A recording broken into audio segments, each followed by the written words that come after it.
Oh, good night, blessed good night, and we are live. We are live on our Face It and Fix It Women's episode, and this month the path to loving yourself. My name is Lucia Cara Jones, co-founder and CEO of this awesome women-owned media and education network. And I am going to just to give Facebook a couple of minutes, right? 1 to 2 minutes to Facebook, because I know that right now Facebook is sending you notifications while you joining us tonight. I want you to start to telling us, where are you tuning from?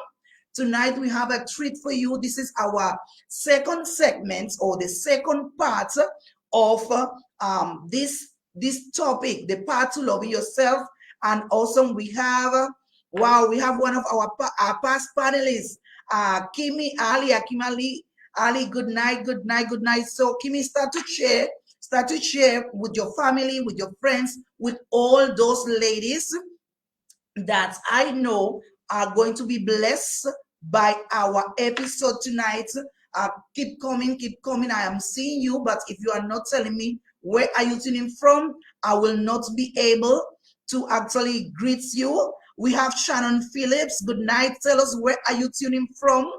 Start to send some love in the chat. This is good evening. We have Candy Kane Lafitte. Good evening from Trinidad and Tobago. Awesome. Ladies, listen to me tonight. From Boston. We have Boston in the house. So welcome, Boston. This is awesome. This is amazing. My name is Lucia Cabrera Jones, co-founder and CEO of Women-Owned Media and Education Network. And I don't want to take much time from you, because tonight we are going to continue talking about the path to loving yourself. Yes, you are right. Our first episode was awesome, was done packed with tips, with personal testimonies, a lot of questions. And one thing I want you to do while in this session is just type your questions, because you're not gonna leave this segment. Good night. We have our team. We have our team of women. Awesome. You are not going to leave this session without your question answers. So I don't want to take any longer to actually bring our awesome panelists tonight. Let me tell you something. You know that Women Platform only bring to you the creme de la creme. And I am so delighted tonight to have with us two amazing powerhouse ladies. These are none other than Nicole, Farrell, and Marsha, Sewdass. Good night, ladies. Marsha, I think that your mic is muted, so you could unmute your mic. Here I am. Are you hearing me now? Good night, my ladies. Good night. You are looking lovely. You are looking lovely. And I know we have been expecting this moment so much. I don't want to delay it anymore. I want to give you good night, Emati. Thank you for joining us. I want you to be able to introduce yourself. So here what I'm going to do. This is the deal. I am going to ask you for you to introduce yourself, because I know that the both of you wear many hats professionally, right? But I want you to tell us at least three main hats that qualify you to be with us tonight in this panel, but also one fun factor. And I am going to start with you, Nicole Farrell. Three hats and one fun factor. Okay, so here we go. So good evening or good morning or good afternoon to everyone wherever you are tuned in from. As you have heard, I am Nicole Farrell, and I wear three hats in business basically. I make women fabulous, I make them more confident, and I also help them to operate with more authority at their job or within their business. So I am an image and reputation coach, where I do one-on-one coaching with professional women, whether they are employees or entrepreneurs, and I do group coaching sessions as well. And this can encompass media interview training, soft skills training, photo shoot coaching, and a whole host of other coaching services. I'm also a PR consultant, a public relations consultant, where I would cater to clients who are entertainers, solopreneurs, NGOs, and corporate entities. And thirdly, I am a personal stylist to professional women. And when it comes to other professional capacities, I am an international speaker and a global ambassador for 4 organizations. So thank you so much, Lucia, for being here. I am ready to share. Awesome. But Nicole, tell us one The fun fun fact fact. about Nicole. I love Beyonce. Hey, awesome. That is great. That is great. So let us hear now from Marsha, Sewdass, my Yes. lovely lady. Hello, hello, everyone, and good Hi. night, good morning to whichever part of the world you are perched in. It is lovely to be here and share the stage with some fabulous women. And of course, the previous episode, even more wonderful women. So I am Marsha Sewdass, and let me tell you what I get to do. What is my gift and my blessing? My blessing is to help women to level up in their life and their business. And so often women become stuck. Stuck takes so many forms. Stuck in your lifestyle. You're in your 40s and you're stuck. You don't know who you are. You don't know what you can do. You don't know what your expertise is. So we help you to get unstuck. I help you to do that by compressing time. So you don't have to go through the trials and the errors because you have a coach such as myself to work with. I help you to build that confidence because you have confidence just as you are. It got you this far. But of course, to go even further, you're going to need something more. You're going to make some changes. So I help you to get over that threshold of where you are to get into the more confident you that is waiting for you. You know where you want to be, and I can help you get there. The third thing is I help you to build a structure behind the business that you envision or that you already have. Because maybe you have a vision to start a business. Hey, who doesn't? We went through the pandemic. If you're not doing something yet with the skills that you have, you're wasting time. You know that. Or if you already have a business and you know it needs to scale because you've started it, but where to go next? That is where I help you to get clarity on the business side of it. So it's a beautiful marriage between mindset and business, which is always the best success. That's how mindset changes the game. It really does. So apart from that, I spent many years, 26 years to be exact. So do not do the math right now. You could do it later in the field of education, where I ended off that career as an administrator. That was like for 10 years. So leadership skills are there. I also do corporate training in leadership skills as well, public speaking, motivational speaking on a global level as well. And you know what? Apart from that, I'm a mom, I'm a nurturer, I'm an author, books on Amazon. And apart from that, I love people and I love to see, especially my women, win. Why shouldn't we? Why shouldn't we win? Yeah, life of abundance. That's what we have. And if you want a fun fact, well, I have many. So let me see which one I should choose. My fun fact is your girl, all poised, when I was in training college, because I told you I was an educator, right? So when I was in training college, it was the first year that we were having Indian Arrival Day. That was, do the maths, 20 plus years ago, right? Right. And we had a big celebration in the conference hall of the college. And your girl here, Tassa. Now, people in different parts of the world, if you do not know what Tassa is, Google it. And you will know what it is, and you will love it because quiet little me who sat down and watched the whole thing ended up on some table and enjoyed myself to the max. Years later, when I went to do a further degree in that same college, I met with one of the lecturers, and you know what she remembered? She said, Marsha, I remembered you from dancing on the table. I said, yes, I haven't changed. Fun fact. Awesome. Well, this is this is good already, ladies. I seen some awesome comments. I mean, they love the fun, they love the ladies already. And then I want to get straight into the matter because tonight we are continue with the topic of loving ourselves, the path to loving yourself. On our first episode, we was talking a little bit about what is self-love, what is self-care, the difference between self-love, self-care. We share some, I mean, our panelists share some powerful techniques and topics like forgiveness, topic like journalism, meditation, and there is a particular topic that stood out to the audience. Trust me, we're getting some amazing feedbacks, and I want to get straight on that topic tonight, which is healthy boundaries, right? But before I dive into the healthy boundaries, I want you ladies to be honest with us because we don't want to give the impression that we had it all together before we reach here. So I want to ask you, ladies, what have been your biggest struggle when it comes to loving yourself? Mrs. Farrell. Yes, ma'am. Present. Okay, so I think I have to answer that in two parts because firstly, I've never struggled with self-love. I've always been a very confident person. I've always been comfortable in my own skin. When I was a child, I was shy. But you put me on a stage, whether it was to sing, to act, to do choral speaking, to dance, whatever it was, playing instruments, ooh, I was a whole different person.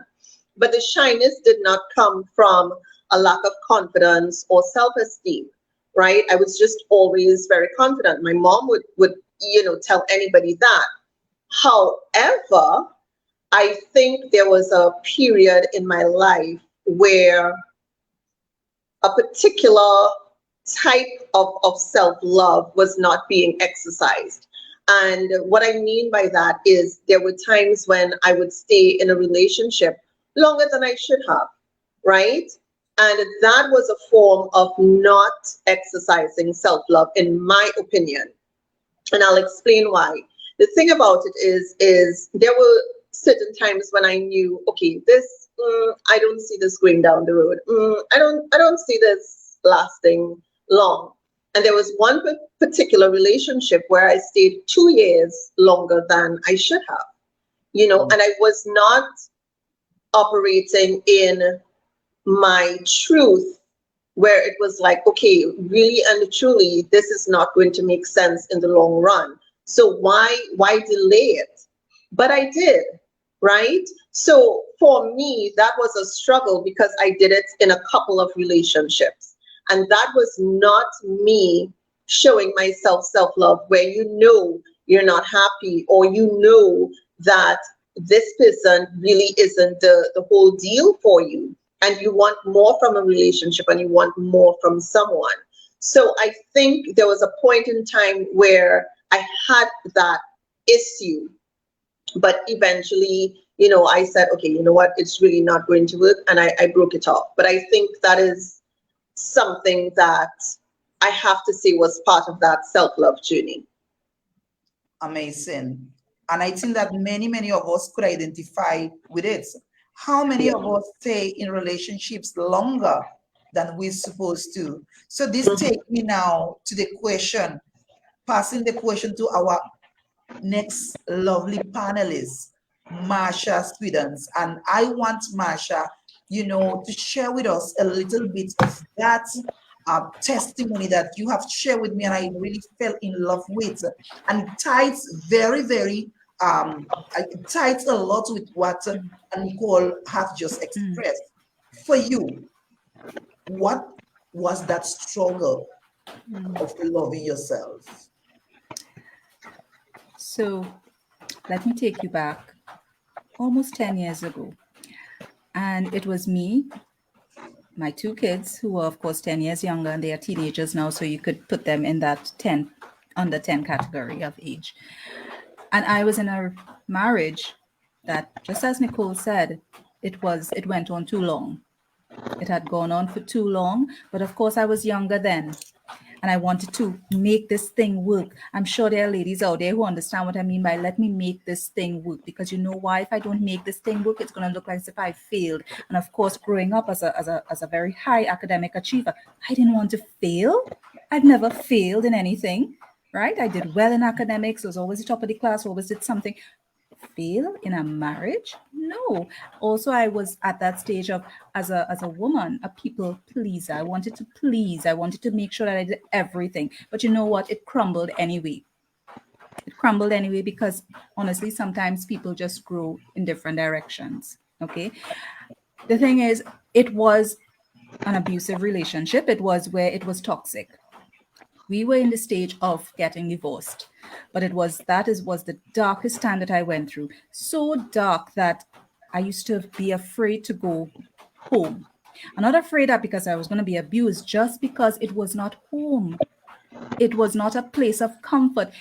Anybody out there, I'm sure, when 4 o'clock is there and it's time to kick out of the office, you picking up that bag and run into your car because you going home. Because home means safety. Home means comfort. Home means warmth. You know what I used to do? I used to sit in that office, and that time I was head of the organization. I was principal of the school. So imagine me, principal of the school, holding this exterior of leadership, but inside I don't even want to go home. Right? I don't want to go home because I don't feel it. I don't have it. What is there is not there. I used to take my kids. We lived in the city, right? So we live very close to the shopping malls. I used to take them. You know how many times we went for tea in the mall?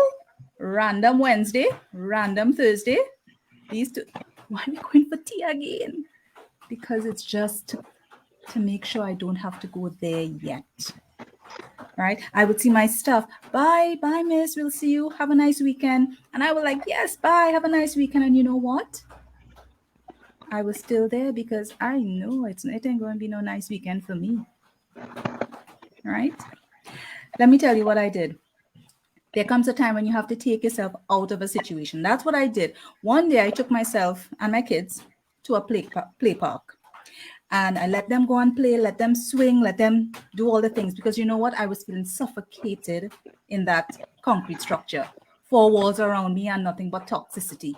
And I went to this play park, and it was, if you all are familiar with San Fernando, it's San Fernando Hill. Just to know where we are, right? Put yourself, locate yourself.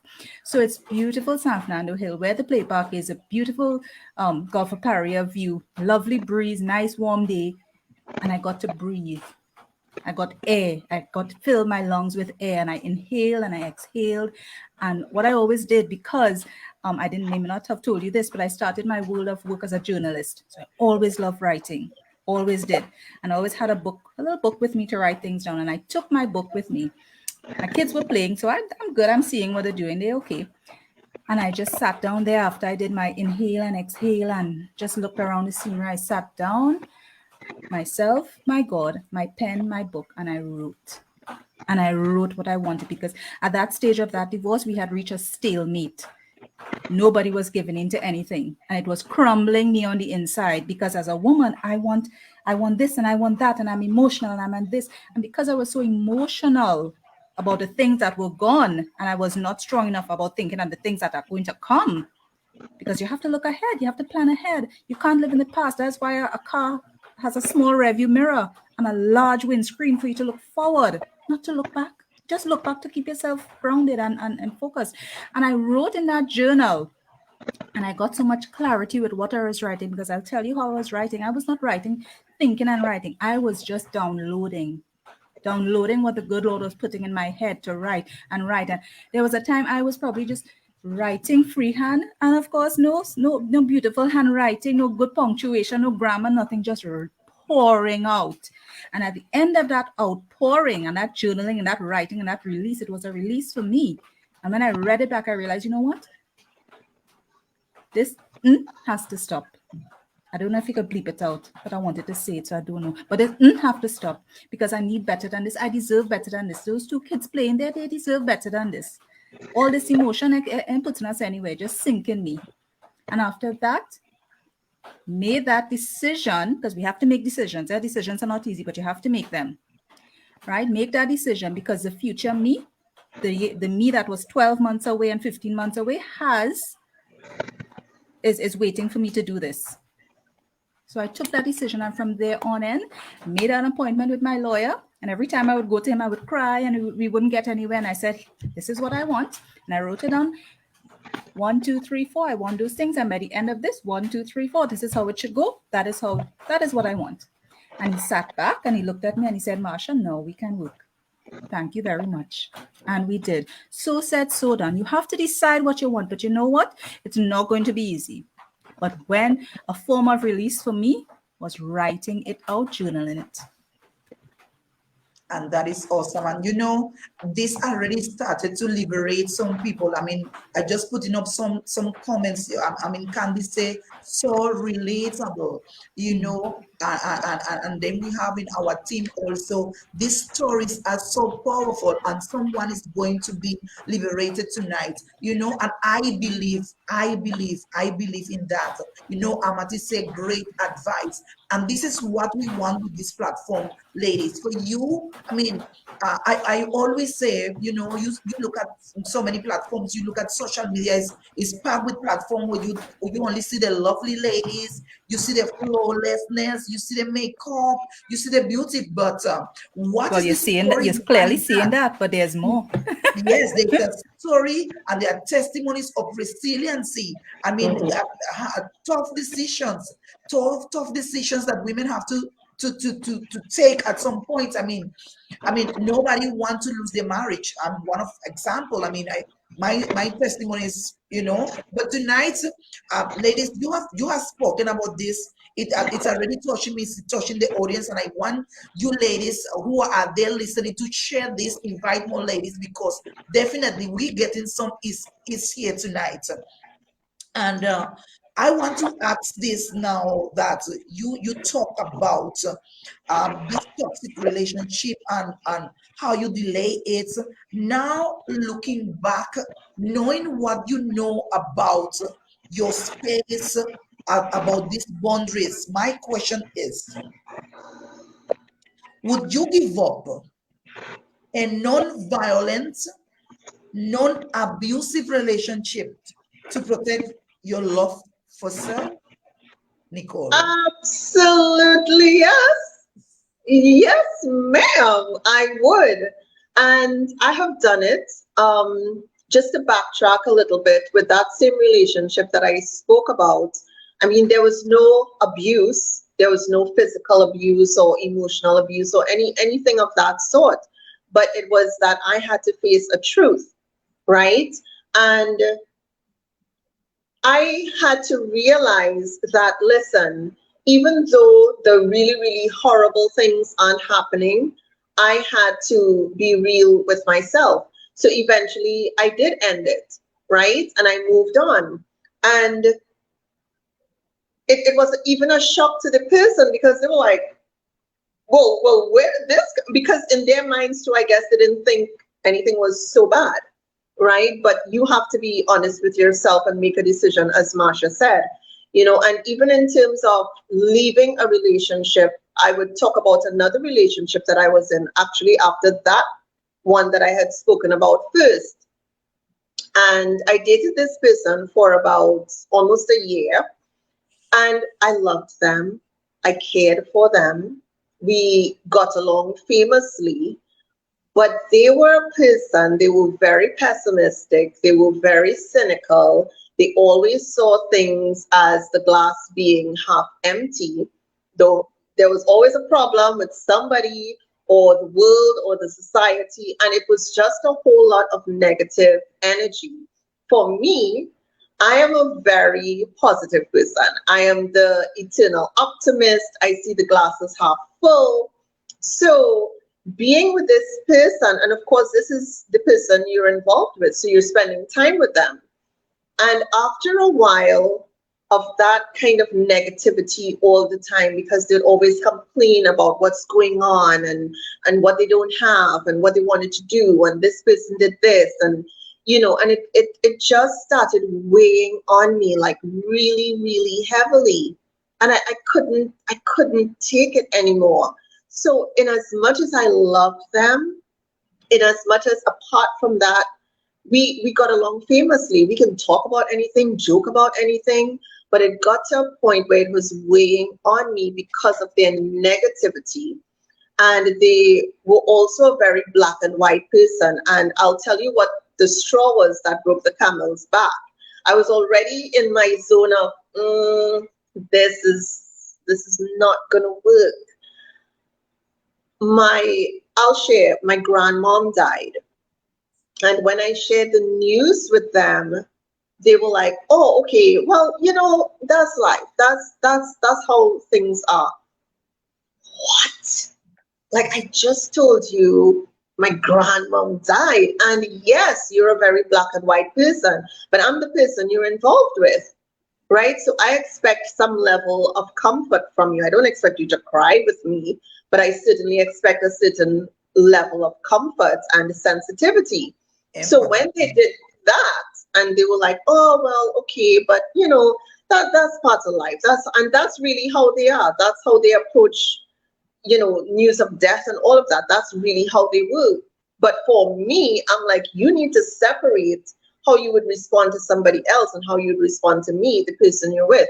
So when that happened, I was like, well, it's a wrap, and I ended it, and it would have seemed strange because there weren't any glaring abusive problems or anything of the sort, but it was just that I had to do what was good for me, in that moment. And just a quick addition to that, years after we reconnected as friends, just as friends, and everything was cool, and they seemed as if they got over everything and just being a more positive person. But then I started seeing patterns developing again in terms of their behavior. And I was like, okay. And I was triggered again. And I said, okay, I need to separate. Even though we're just friends, I can't spend a lot of time with this person. So, sometimes you just have to do what brings you calm and what brings you peace. Even if maybe to the outside world, if anybody was to look in, it looks as if why are you so up in arms about that? Like, it's not that serious. Yes, it is. It's Yes. my feelings, so I just had to do what I had to do. And you said, well, it's a wrap. And It's a wrap. our team is backing up. It's a wrap, ladies and gentlemen. It's a wrap.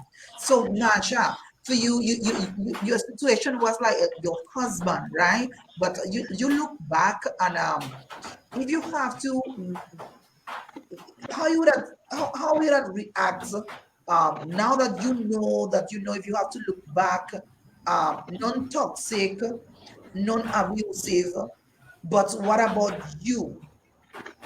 How is your perspective in that regard? Well, when it comes to the divorce, the husband and the ex-husband and stuff, it was in fact toxic. It was emotionally abusive, narcissistic, and all of that, right? That is a given. But as I said, it was about 10 years ago. Since then, I have had other relationships. In fact, there was one, I think it mirrors totally, like, did we know the same person, Nicole? Because it mirrors the exact thing that I went through. And it was a matter of a negative energy. Now, I mind you, during that time after the divorce, I went through the victim mentality and all of that. And of course, I made the decision to pick myself up because that ain't working, right? Pick myself up. Ladies, if you hear me say, just deal with it, right? Pick myself up because that's not working. So when I have found me and developed myself again, of course, I would have started to date again, right? Now, I wasn't one to go on date and go on one date and whatever, but I met someone who I thought at that point in time, now, the good book says that people come in your life for a season, right? And I believe wholeheartedly he's a wonderful person and he came in my life for a season. However, seasons change, unfortunately. And I saw that this could not be going forward. Right? He's a lovely person, just not for me. Because similar to what Nicole said, there were certain traits that just weren't meshing with me. And because, and I'm sure Nicole would agree with me, because we have spent so much time developing ourselves, loving ourselves, that we do Yeah. not compromise, and we've built standards that are so high, and we won't break our standards for ourselves, not for anything. My standards were set between me and my God, who I am made for in his kingdom, right? A citizen of the kingdom. So that being said, I know my worth and I know my boundaries and I know my standards, right? This is not to say no one, I'm being great or anyone, but nothing is wrong in loving yourself to the point where you say, you know what? I have to protect this energy that I've built Yeah. and spend so much time building. I put a lot of effort into building this energy to being who I am today. I don't go back, I go forward. And if you need to go forward with me, it has to be 100 and 100, not 100 and less than. We need to be meshing at that point. So, and that is to say, he's a wonderful person, but we just could not go forward. So it not isn't always that it's an abusive relationship physically or anything like that. And on the outside it seemed wonderful, we looked good, we get along well together, we could laugh together and everything, and up to today we can do that. But it's just not a long term meant to be partnership.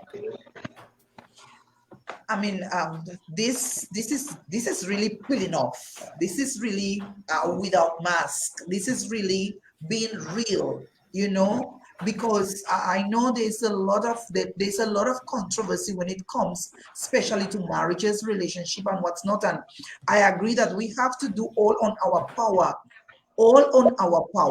to actually keep our marriages and what's not. But I also agree that there's a time where boundaries have to be set, and healthy boundaries. Nobody wants to reach to the point where all is gone. And I myself, I've been there. I tried all. I tried all I could have tried in the book. And I could relate, ladies. I was feeling like this is my fault. I am not worthy. What I did wrong. And all of this after I actually was able to overcome the trauma. I have to get acquainted with the fact that I have to love myself. And Correct.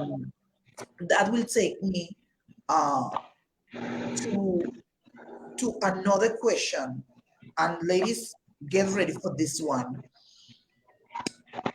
How do you think that the external pressure over this type of decisions that we have to take of loving ourselves to the point that be able to stand? Because I always say there is so many ladies that they cannot stand just because they cannot understand how to love themselves.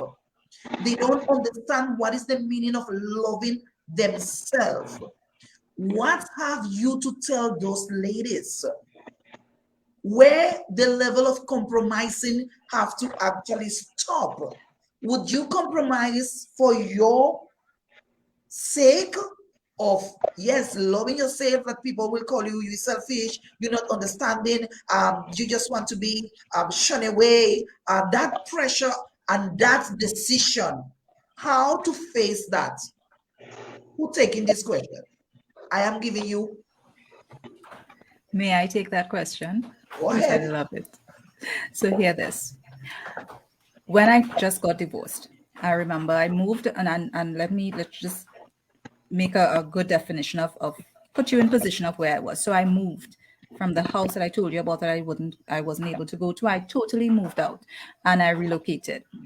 And so of course everything changed when it is that I moved, right?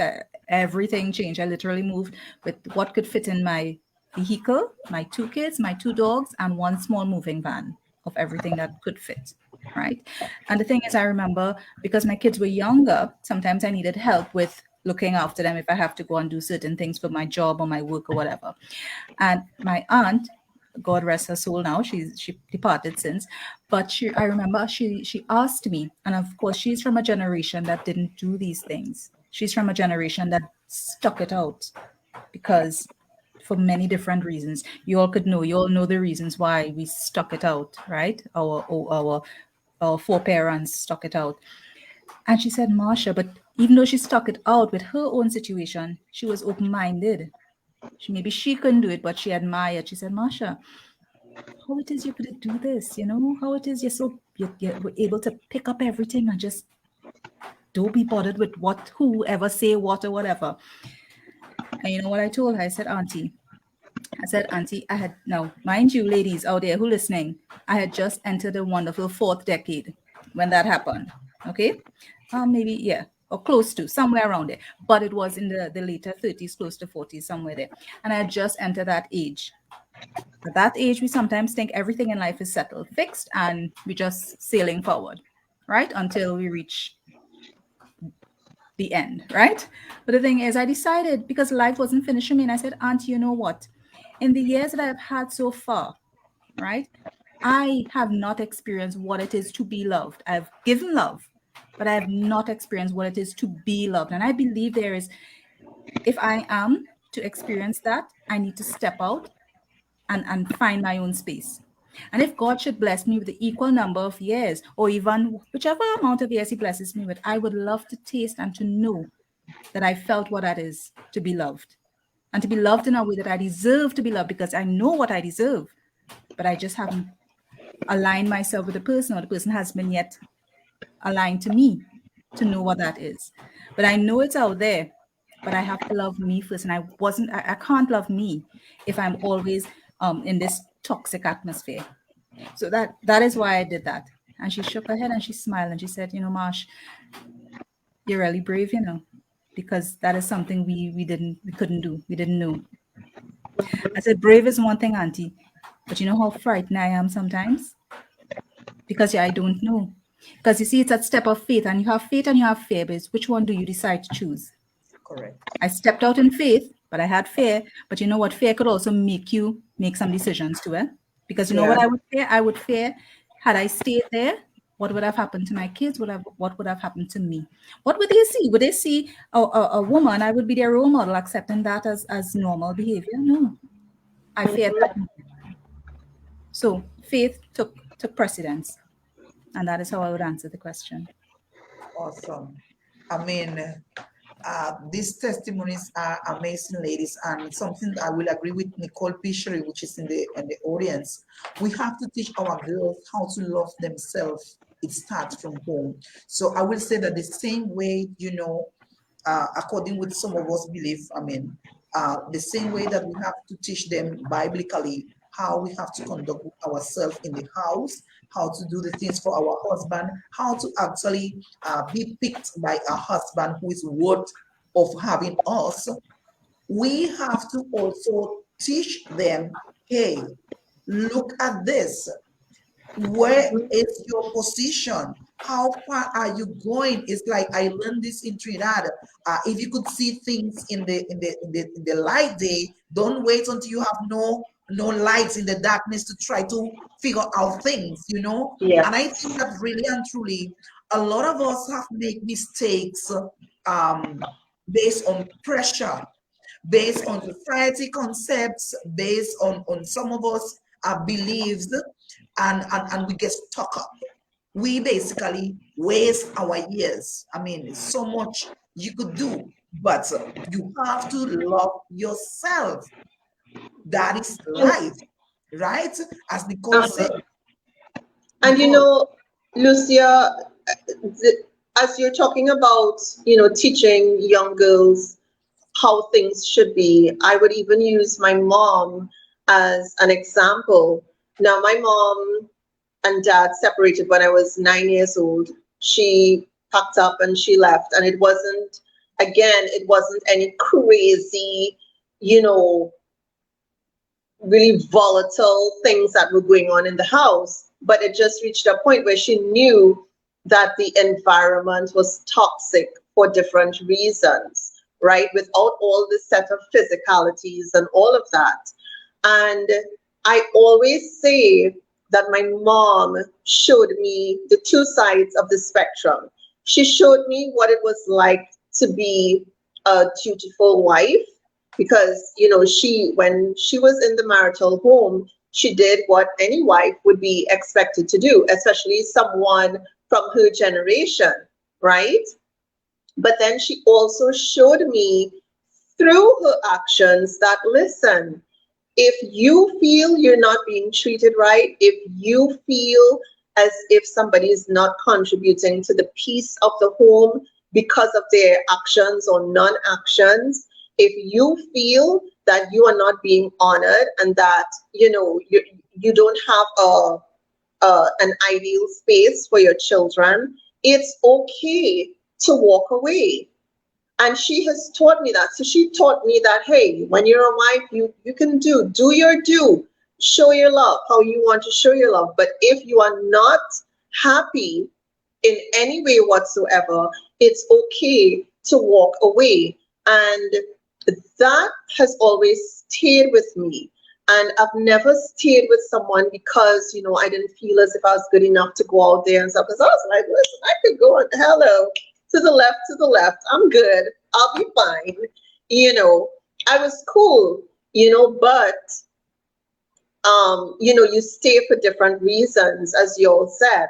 But it wasn't that, I felt that, I can't do it because I don't know if I'll find another partner, and I don't know if someone is going to love me. And I didn't think about that, but it was just that I delayed at times. So you really have to strike a balance when you're talking to young people about things, because even men go through it with staying with someone they should not stay with. So we really have to show them those red flags. And like you said, Lucia, whatever you can see in the day, don't take flambeau in the night to see, as we say. Which is why after that relationship I told you all about at first, I dated 2 people after that. And quickly I was like, oh, red flag, gotta go. And I was out of there. Like, I was not waiting for anything to happen to say, well, I really saw this and no, I just made a clean break for it. And part of this self-love journey after that was not dating. I did not date for almost 3 years, like no dating whatsoever, not even going for ice cream. I did nothing, and I just used that as a period of transformation and to go deeper and to just figure some things out in terms of what in alignment with what I wanted to for the future. So what about Nicole, these quotes? Unconditional love does not mean unconditional tolerance. Tell me about that. Oh, I will use another example of a relationship for that. And it was the relationship with my dad, right? We all know we have different types of relationships in life, right? Whether it's parent-child, sibling to sibling, friend to friend, whatever the case is. And after my parents separated, my dad was around, but he was not as present as he should have been. So there was a disconnect between us, right? And we did not start having a really healthy father-daughter relationship until I was in my early 20s. We forgave everything and we said, okay, we're moving on. So we had a really great father-daughter relationship. But at one point, he fell back into that old way of, not really communicating and giving off this kind of negative vibe and sort of keeping his distance kind of thing. And I was like, hold up. This is what we're not going to do, right? I'm not doing this again. I'm not going through this again. I loved my father. Well, God bless him. He passed away 4 years ago. But I loved my father. I cared for him, right? And there was unconditional love for him. He was my dad.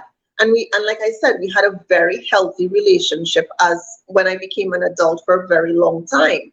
But when he made this switch, I said, oh, no. I'm not going back through that cycle of, oh my gosh, and why does it have to be this way? And what? No. If that's how you want to be, okay, no problem. You're an adult, I'm an adult. That's how you want to move, no problem. So what I did, I would call him ever so often. Hi, how are you going? But once I realized I was getting that kind of static from him still, and I'm getting that vibe from him, I'd be like, well, I just called to see how you were going. Okay, bye. See you. Until the next time. Because for me, I had to set that boundary where I did not want to go through that cycle again of wondering, well, why are you acting that way? What happened? What changed? What this? What I don't have that energy. So I was like, okay, you do you, I'll do me, and I'll love you from afar. I love you still. No love lost whatsoever. But I love you unconditionally. But that does not mean I'm going to tolerate what you're doing. And just to add to that, tolerating something, it doesn't mean that you have to stay in it and tolerate it. I was tolerating it in the sense that, okay, well, if that's how you want to be, that's how you want to be. I accept that. But I'm not going to stress about it, and I'm not going to stress about why you're being a particular way. So you can have unconditional love for someone, but you have to have those boundaries. You have to protect yourself. And sometimes it's making a hard decision. And it was a kind of hard decision because, that's my dad, that's my parent, but it was a necessary thing to do. And I fully agree with you. There's so many things that's happening in our relationships. It don't even have to be all the time, intimate relationship. Mm-hmm. But it could be family relationship, Yes. workers relationship, Mm-hmm. sisters and brothers in Christ Yeah. relationships, Mhm. all type of relationships. And I popping up some of the comments, and I want to put back this one because it's really, as we say, and also some of the ladies agree with me. We have to teach our girls how to love themselves. Yes, we have to teach them how to get into the marriage, all of that counsel, but we cannot put them to sacrifice their self-love, their self-nature for the sake of I have to be this model wife, this model. You that have to start with you. If you cannot love yourself, how you will give love? So some of them learn from the mistakes of others. I was one of this that Nikisha saying resonate with me until I had to also divorce. She said, I grew up watching all the mistakes my mom made, and I didn't wanted that for myself. So before I get married, I talked to my boyfriend, who is now my husband, and we both was on the same page, and we have been married for 9 years and a half now, and he treats me like a queen. I could attest because I know them. I should be as I should be. I would say to any young person, find that person who will treat you the way you should. Look at the red flags. Yeah. Look at the red flags. Although sometimes as young, we ignore all of that. But even when we bypass, and there's a moment in any relationship that you have to consider loving yourself. And in our first panel, we understand that loving yourself is not selfishness. So ladies, I want to give the audience, I want to give you audience an opportunity to start to put your questions. I want questions, but I want Miss Marsha and Miss Nicole. I want each one of you give me 3 tips. Just 1 to 3. We have here so much of your testimony, and I inviting you to actually keep sharing this. This will be also put in on our other social channels, because right here in this live, women are being set free. I mean, I've been struggling with this for years. Sometimes I still struggle when it comes to boundaries. I do. I've been criticized, or you name it, And I have one question here that if I have the time to ask it, by all means, I want you to answer that, because I get that question in my researching what to ask to this panel. But because of the sake of time, I want you to give me just 3 tips, 3 practical tips, because we're talking about you ladies who had that opportunity to actually walk away. But there are a lot of ladies out there who don't understand yet. Hey, if you cannot love yourself, nothing is going to work around you. You could try to please people. You could try to make them happy. You could try. You could be under the martyr syndrome. But come on, if you don't love yourself, nothing is going to work. So I am going to start, and I want you to be straight to the point. 3 tips, Miss Marsha. 3 tips. Absolutely. Let's go with that. So, 3 tips. Start writing it out. You see what you have up here in your mind? Sometimes our mind is too cluttered. Our mind, there's so much going on upstairs here in our mind. Start to write it out. There's a clear connection between mind and writing it out, and pen.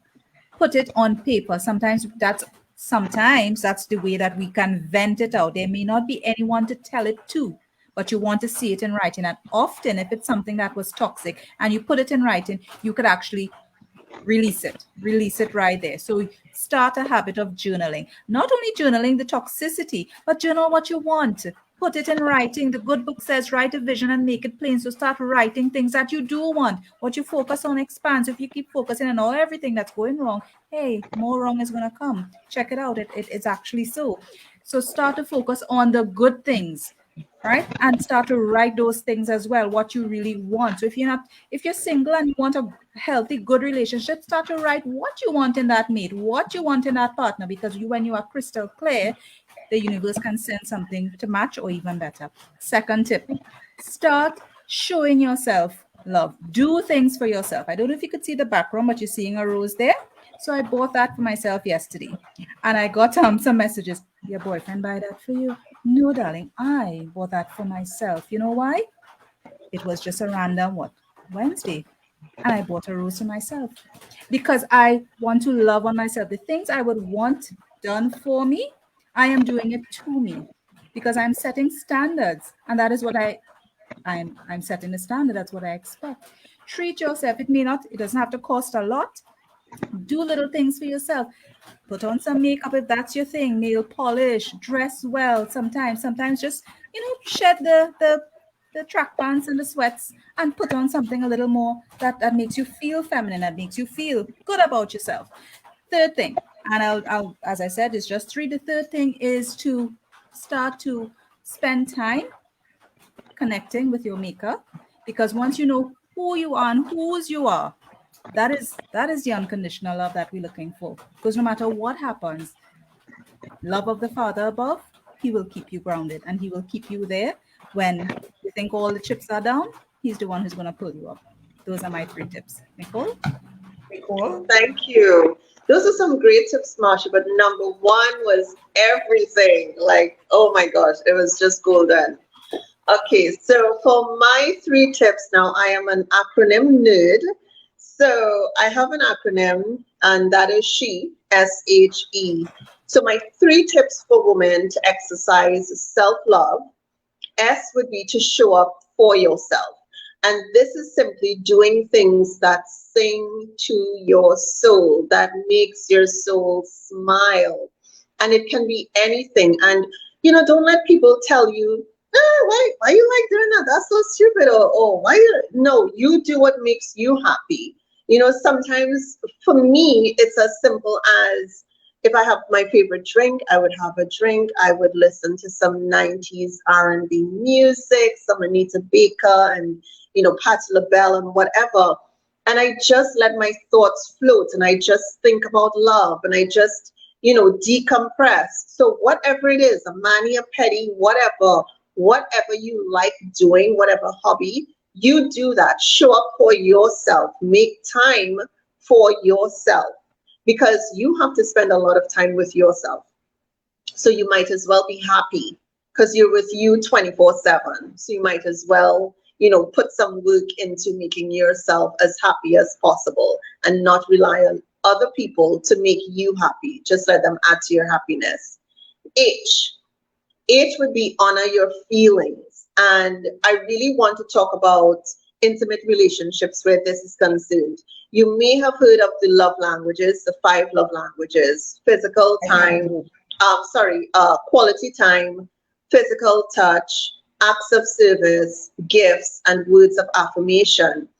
Honor your feelings. I was looking at a couple show recently, and one of the women said, I tell him how I feel. He can't take that away from me because that's how I feel. You can't tell me how to feel, and I so got that. And so you have to be honest with yourself as to what works for you. What is your love language? Or do you have more than one? honor your feelings by telling your partner, look, this is what I need from you. And it's up to them if they decide to give it to you or not. And if they do or if they don't, then you make a decision. But you have to honor your feelings. Let your feelings be heard, you know? And you may have a partner who may want to give you what they would like, but you have to be set in, listen, I love gifts, but that's not my love language. I like acts of service, or I like quality time, right? So honor your feelings. And thirdly, evaluate and audit the people in your life. Oh my gosh, I cannot tell you how important this is. I'm sure you've heard or seen the quote on social media, you're the CEO of your life. It's your life. You can hire people and you can fire people, right? Always take inventory of the people in your life. Who is contributing to your life in a positive way? Who isn't? Who just calls you to dump on you about all the drama they're going through? Who's always going through some kind of mess? Who's always in some bacchanal? Who just has this negative energy? Evaluate the people in your life and determine who gets access to you. And this is something that people struggle with, because they feel, well, people will feel I'm this way or feel I'm better than them or whatever. That's not the case. You can love others, but you have to love yourself more. And there's nothing wrong with that. So S, show up for yourself. H, honor your feelings. And E, evaluate the people in your life ever so often. Ladies, I am feeling liberated right now. To be honest, I am feeling so liberated, and I have to say this, I have to say this without, as the Reverend say in the first episode, unapologetically, she show up for yourself, honor your feelings, evaluate and audit the people in your life. Write what you have on your mind. Write what you want. Do not limit. You just write it down. I wish you have time, and I believe I will bring those topics like setting goals, and really, because people, we just not asking enough. We are limiting God in all what He have for us. Spend time connecting with your Maker. That is important. I know all of us are not gonna get it right. It is complex, because it demands from us, and I'm guilty of it. It demands from us to let go of so many things that we're really holding on to. But spend time with Him little by little. You will be liberating yourself. Do things for yourself. And I think that a lot of women still, and I wouldn't say me, because I learned that lesson the hard way. We always doing things for people. We are martyred. The martyr syndrome. That stood out to me in our first episode. Do things for yourself. Do things for yourself. I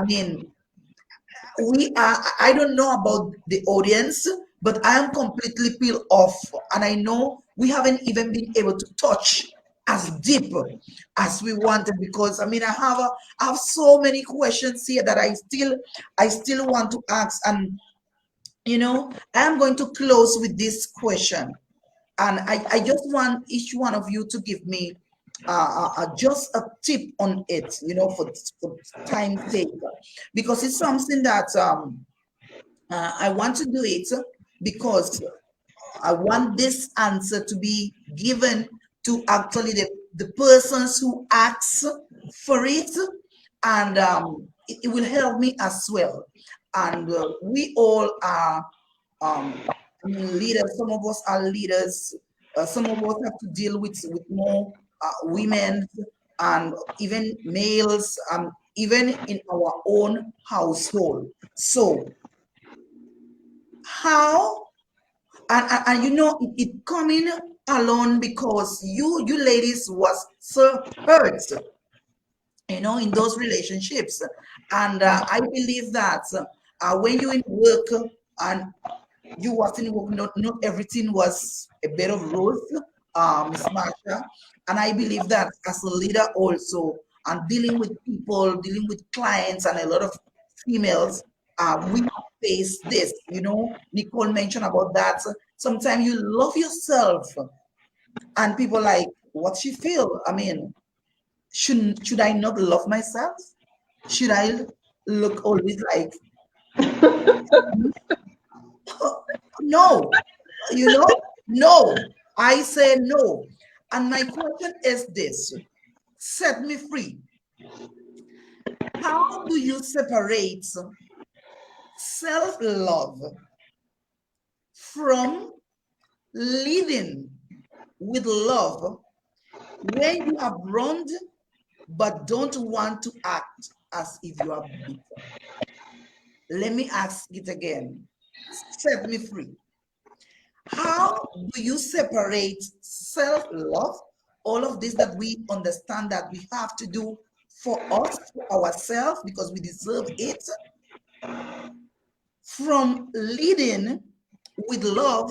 We are in leadership positions, and we still have to lead people who have run us, people who might not even like us, but we still have to love ourselves in the middle of that situation, which is painful, mixed with chaos, with guilt, all of these feelings that come in with that. And you have to still love yourself, show them love without showing your unconformity that could have turned into bitterness. How we deal with that? Hmm. And we close it, set me free. Yeah. All right. You want to take one, Nicole? Yeah. Thinking. I'll see how quick I could be with this one, because Yeah. there is one example that just, it's just right there in my head. But there was a group of relatives who, did my family dirty, right? They were very underneath and unscrupulous, and really did things that they shouldn't have done. And they interfered with things that they should not have interfered with. And I could have been very angry about it, which I was, because you're human. But I also believe that when you go deeper into your spirituality and you understand what forgiveness is about, then you operate. Because firstly, you need to pass that test. God knows what you went through, right? And He knows that you're human and you operate in flesh sometimes, but that is also a test to see what you're going to do. So whether He brought it to you or He allowed it to happen to you, it's a test. So when that happened, sure, I was angry, and I was like, well, why would they have done that? They promised to do X and then they did Y, and now everybody's acting as if they don't know what they did and all of that. But forgiveness isn't about the other person. Forgiveness is for you. So in that situation where I was wronged, I had to show myself self-love and say, hey, you ain't gonna make me miss my blessings, and make me jump out myself and do whatever, right? I had to show myself love in the sense that, listen, I say I want to grow. I say that, I'm operating in a way that is as spiritual as possible. So here's what. I will continue talking to you really nicely. And it's not about being fake. It's about saying, okay, you know what? God understands why I would feel how I feel, but I am still going to operate at a certain level.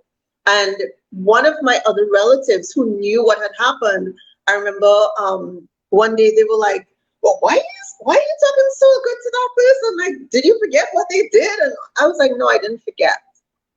I said, but I have my test to pass. So as angry as I am, as disappointed as I am going to operate in a way that I am going to get my blessings. I love myself enough to not want to miss out on my blessings because I feel like being in my flesh about this situation, right? So when you are operating in self-love, even when you have been wronged and you don't want to be bitter, it's okay. I always tell my clients, even my image coaching clients, I say, listen, you're human. You'll feel some type of way, but you have to make a decision as to how you are going to respond to it. And that's what I did, because I was like, I have too much to gain in this world. I have done too much hard work on myself to eradicate all of that and erase all of that because of this one situation. Let me pass my test. Let me get my flowers. Let me get my blessings, because that's what God wants, and that's just what I did. Marsha, do you have any share on this? Absolutely.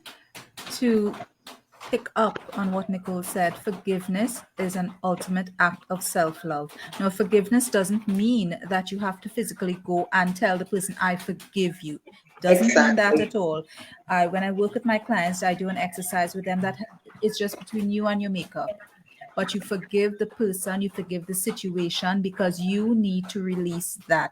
The person doesn't even need to know you spoke that person's name, her name, his name. They don't need to know. What you need to do is love yourself enough not to carry baggage, not to carry toxicity because you're hurting yourself. Sometimes the thing is, we go along through life and we're still hating on the person and still angry at the person, and that person just went on living their life.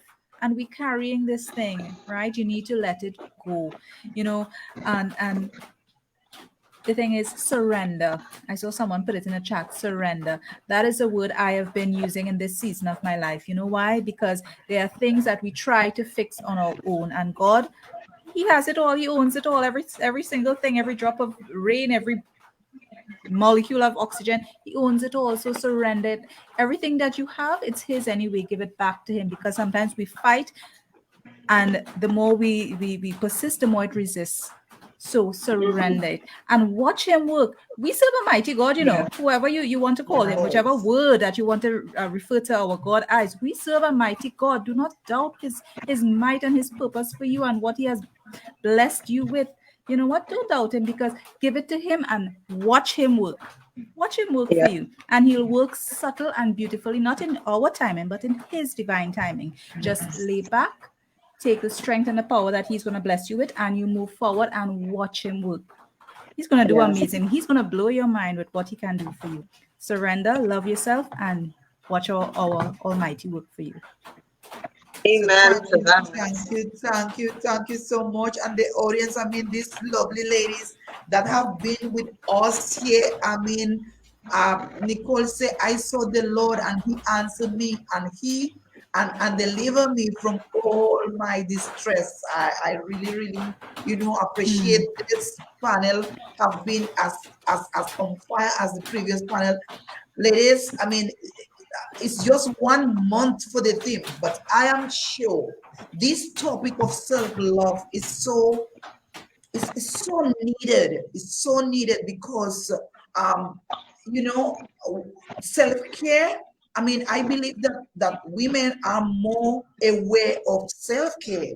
I mean, go to the gym, eat healthy, go to your doctor's appointment, so and so. But in terms of love yourself, and I am sure that on closing on this theme for this month, that uh for the feedback that I personally had, we have to go back to this topic. Sometime we have to go back to this topic. I find that we didn't have enough time and so much to share. Our panelists have brought so much clarity because sometimes it's not in the way that we maybe read it or somebody tell us in certain ways. Sometimes we need to hear in different ways, different perspective, different atmosphere, to really have that sinking on our minds, on our spirits. So I personally, on behalf of Women on Media and Education Network, want to thank our panelists. I mean, Nicole, Farrell, Marsha Thank you. Sweden. We also had Reverend Jocelyn, and we had Thank you so much. Akima Ali. This have been an awesome month. It was also the month of against breast cancer. So I think that the topic, the theme was so well picked for such a season like this. And ladies, we want to continue hearing from you. Definitely, we will have more episodes. I know you ladies wear many hats, so you might have to put on your other hats for other panels. And for the ladies who have been in the panel, for those who have been in our audience, for those who are going to catch the replay, remember this is Face It and Fix It. Women's episode this month was dedicated to the path to loving yourself. But guess what? Stay tuned, because next month we are going to be talking about some smart budget hacks for women, which is also so timely. So thank you so much. You have been an awesome panel. I mean, fired up. You Thank ladies have you. been an awesome Thank audience you so out there. much. Share this information. Tell them, look at the replay. Give us your comments. Put some questions, and for sure, we are going to get back to you. So with this, we close in the path to loving yourself on Women's episode. Face it and fix it. My name is Lucia Cabrera Jones. I'm one of the co-founder and CEO of Women on Media and Education Network. Enjoy the rest of the night. Bye-bye. Thank you. Good Bye. night. Bye.